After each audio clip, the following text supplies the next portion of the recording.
प्यारे भाइयों बहनों, हम सभी को अपनी डेली बिजी लाइफ में से कुछ ना कुछ समय निकाल कर अपने आराध्य का ध्यान जरूर करना चाहिए, क्योंकि ध्यान करने के अनेक लाभ हैं। ध्यान करने से जहाँ हमारे आराध्य के प्रति विश्वास बढ़ता है, वहीं हमारे शरीर के अंदर जो नेगेटिव एनर्जी है उसमें कमी आती है और पॉजिटिव एनर्जी निरंतर बढ़ती है। इससे हमारी आत्मशक्ति में भी वृद्धि होती है और हम अपने समस्त कार्यों को पॉजिटिव लेकर करते चले जाते हैं। निरंतर ध्यान करने से, सतत ध्यान की प्रक्रिया को दोहराते चले जाने से हमारे अंदर सूक्ष्म रूप में जो मौन की शक्ति है ना, उसमें वृद्धि होती चली जाती है और मौन की शक्ति बहुत बड़ी होती है, बहुत बड़ी। जैसे जैसे ध्यान बढ़ता है वैसे ही वैसे यह शक्ति जागृत होती चली जाती है, मौन की शक्ति। और जैसे जैसे ये मौन की पावर जागृत होती है वैसे ही वैसे हमारे अंदर दिव्य गुण बढ़ना आरंभ हो जाते हैं। यद्यपि दिव्य गुण थोड़ी बहुत मात्रा में हम सभी के अंदर मौजूद हैं, परंतु जैसे जैसे हम ध्यान करते हैं और उसके करने से जैसे जैसे मौन की शक्ति बढ़ती है वैसे ही वैसे ये दिव्य गुण, कौन से दिव्य गुण? प्रेम, दया, नम्रता, सहनशीलता, करुणा, प्यार, ये बढ़ते चले जाते हैं। ये सभी गुण दिव्य गुण अर्थात देवताओं के गुण कहलाते हैं। यद्यपि रजोगुण, तमोगुण और सत्वगुण हर मनुष्य में होते हैं। किसी में कोई सा गुण अधिक होता है, किसी में कोई सा गुण अधिक होता है। जिनमें तामसिक गुण की प्रधानता होती है उनमें भी कई मौन की साधना करते हैं, परंतु शक्ति प्राप्त करने के लिए वो मौन की साधना करते हैं ताकि उस शक्ति का उपयोग वो गलत कार्यों में कर सकें। परंतु जो सात्विक गुण संपन्न पुरुष होते हैं वे अपने इन दिव्य गुणों में वृद्धि करके मौन साधना के द्वारा दिव्य पुरुष ही बन जाते हैं। इस संसार में जितने भी सात्विक भाई बहन हैं वे सभी अपने अपने आराध्य का ध्यान करते हैं। कोई लक्ष्मी जी का ध्यान करते हैं, कोई सरस्वती जी का ध्यान करते हैं, कोई विष्णु जी का ध्यान करते हैं, कोई शिव जी का ध्यान करते हैं। इसी तरह से अलग अलग कोई किसी गुरु का ध्यान करते हैं, कोई किसी का ध्यान करते हैं। यह तो इस संसार में रहने वाले सात्विक भाई और बहनों की बात हुई, वो अपने आराध्य का ध्यान करते हैं। परंतु उनके जो आराध्य हैं उनके भी कोई आराध्य हैं, वे भी किसी न किसी का ध्यान अवश्य करते हैं।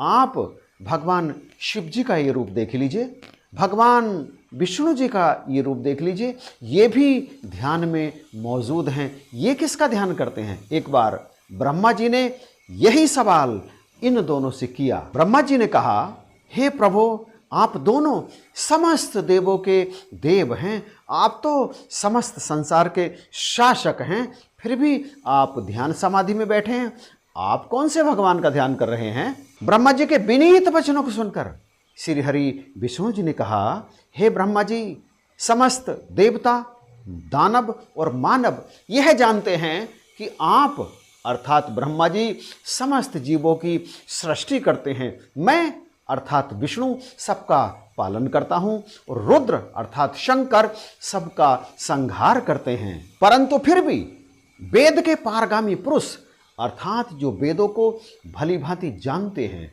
वे यह सिद्ध करते हैं कि हम में जो रचने, पालन करने और संहार करने की शक्ति है उसकी अधिष्ठात्री देवी शक्ति हैं। उन्हीं की शक्ति के अधीन होकर मैं इस शेष शैया पर सोता और सृष्टि रचना के समय जागता रहता हूं। मैं सदा तप में लगा रहता हूं, क्योंकि मैं कभी भी उस शक्ति के शासन से मुक्त नहीं हो सकता। कभी अवसर मिलता है तो लक्ष्मी जी के साथ रहने का सौभाग्य प्राप्त होता है, कभी दैत्यों के साथ युद्ध में लगा रहता हूं। इस समस्त ब्रह्मांड में शांति बनाए रखने के लिए मैं उन महाशक्तिशाली दैत्यों के साथ युद्ध में रत रहता हूं। मैं सदा उस परम शक्ति के ही कार्य में लगा रहता हूं।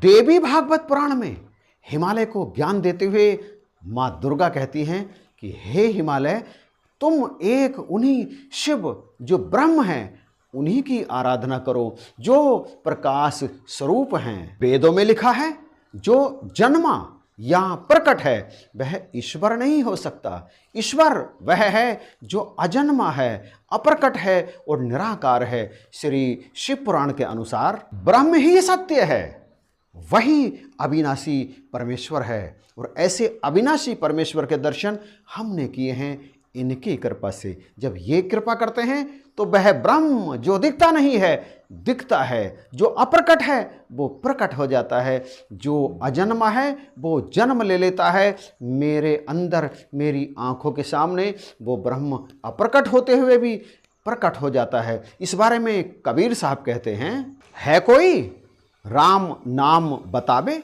वस्तु अगोचर जो दिखती नहीं है, वस्तु अगोचर मोही लखावे, राम नाम सब कोई बखाने, राम नाम का मरम न जाने। ऊपर की मोही बात ना भावे, ऊपर ऊपर की बेकार की बात मुझे भाती नहीं है। देखे गावे तो सुख पावे, कहत कबीर कछु कहत ना पावे, परचे बिना मरम को पावे। जब तक परिचय नहीं मिलेगा, जब तक दिखेगा नहीं, तब तक मुझे मरम समझ में ही नहीं आता। मानव का भेद का समझ में आना सबसे ज़रूरी है। जब तक मर्म समझ में नहीं आएगा तब तक किसी भी कार्य को करने का कोई फल प्राप्त नहीं होता। आदि शिव भी इस मुद्रा में बैठे हैं, तो चाहे अपना ध्यान कर रहे हैं, चाहे इस आदि शक्ति का ध्यान कर रहे हैं तो ध्यानस्थ मुद्रा में ही, परंतु हम अपने आराध्य का ध्यान करके उन्हें खुश करने का प्रयास करते हैं, अपने अंदर की शक्ति को जागृत करने का प्रयास करते हैं। तो जब वो सब ध्यानस्थ हैं तो हमें भी ध्यानस्थ होना चाहिए। लाभ कुछ समय बाद दिखाई देगा, पहले प्रयास करना आरंभ तो करें। प्यारे भाइयों बहनों, अंत में यही सार निकलकर सामने आता है कि जो कण कण में विराजमान शक्ति है, जिसे आदि शक्ति कहा जाता है, आदि आरंभ की, जिससे पहले कुछ भी नहीं था, सदा से यही शक्ति मौजूद थी। आप भगवान शिव के इस चित्र को देखिए, इस चित्र के चारों तरफ भी आपको यही शक्ति नजर आती है और इस चित्र के हर परमाणु में भी आपको यही शक्ति नजर आएगी। यदि आपके पास ब्रह्म नेत्र हैं, तो यदि आपके पास ब्रह्म चक्षु हैं, ब्रह्म ज्ञान है, तो रोम रोम में मेरे भी, आपके भी, हर जगह सर्वत्र, कण कण में, जर्रे जर्रे में, पत्ते पत्ते में यही शक्ति मौजूद है। जब हम ध्यानस्थ होकर बैठते हैं और इसी शक्ति को अपने ध्यान में लाते हैं तो फिर हमारी सकारात्मक ऊर्जा जागृत होती चली जाती है और तमाम दैवीय गुण हमारे अंदर बढ़ते चले जाते हैं और हम अपने हर एक कार्य को इस तरह से करते चले जाते हैं जैसे इसके रिजल्ट से हमें कोई लेना देना नहीं है। बस करते चले जाएं और इस शक्ति में ध्यान केंद्रित करते हुए अपने आत्मबल को भी बढ़ाते चले जाएं। इन्हीं शब्दों के साथ दास आपसे इजाज़त चाहता है। आप सभी को जय हिंद, नमस्कार और प्यार भरी धन्यवाद।